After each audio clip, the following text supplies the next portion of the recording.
ஊற்றி சிக்கனை வாஷ் பண்ணி எண்ணெயில் வந்து சிக்கனை போட்டிருக்கேன். சிக்கன் கூடவே கொஞ்சமாக மஞ்சத்தூள் போட்டிருக்கேன். இப்போ கொஞ்சமாக வந்து நம்ம உப்பு கல் உப்பு ஆட் பண்ணி கொஞ்சம் வந்து சிக்கனை வேக வச்சுக்கலாம். என் போக்கில் எப்படி வருதோ அந்த மாதிரி நான் செய்ய போகிறேன். ஏன்னா வெங்காயம் தக்காளி வதக்கி ஒரே மாதிரியே செய்கிறதுக்கு சரி நம்ம வந்து இன்றைக்கி வந்து வித்தியாசமாக செய்யலான்னு வந்துட்டு நான் வந்து இதை ட்ரை பண்ணியிருக்கேன். லாஸ்ட்டாக எப்படி வருது பார்க்கலாம். மிக்ஸியில் வந்து இஞ்சி பூண்டு சோம்பு கொஞ்சமாக வந்து சீரகம் கொஞ்சமாக வந்து மிளகு ஆட் பண்ணியிருக்கேன். இதை வந்து பொடி பண்ணிக்கலாம்.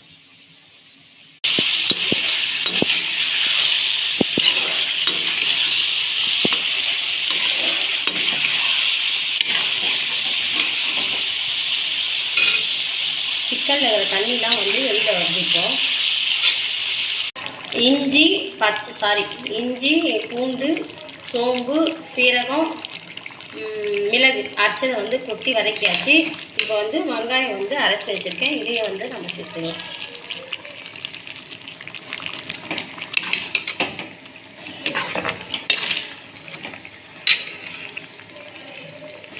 அடுப்பு வந்து சிம்பிள் வச்சுருக்கேன். வந்து அரைச்ச தக்காளியை ஊற்றிக்கலாம்.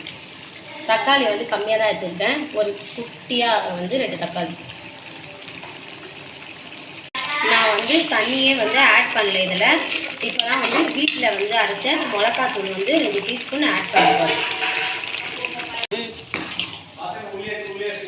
ஓ அதனால தான் ஃபோன் எடுக்கலையா? என்னன்னா சிக்கனு வந்து கொஞ்சமாக வந்து பருப்பு போட்டு சாம்பார் வச்சுக்கலாம். போட்டு சாம்பார் வைக்க போகிறேன். அதுக்கு வந்து பருப்பு ஒரு 3 தக்காளி மஞ்சத்தூள் நல்லா போட்டு வேகட்டும். வெந்த உடனே மீதி எல்லாம் நம்ம வந்து புளிலாம் ஆட் பண்ணி நம்ம சாம்பார் பண்ணிடலாம். வந்து கொஞ்சம் கூட தண்ணியே ஆட் பண்ணல. மூடி வச்சிடலாம். கருவேப்பிலை வந்து கொஞ்சமாக அரைச்சிக்கலாம். இந்த அரைச்ச கருவேப்பிலையை இதில் ஆட் பண்ணிடலாம். அரைச்ச கருவேப்பிலை ஆட் பண்ணி நல்லா வதக்கி விடலாம். இப்போ வந்து சிக்கன் ரெடி ஆகிடுச்சு.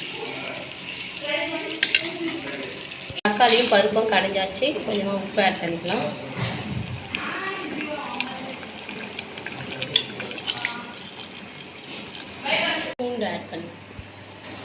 பூண்டு ஆட் பண்ணிக்கலாம்.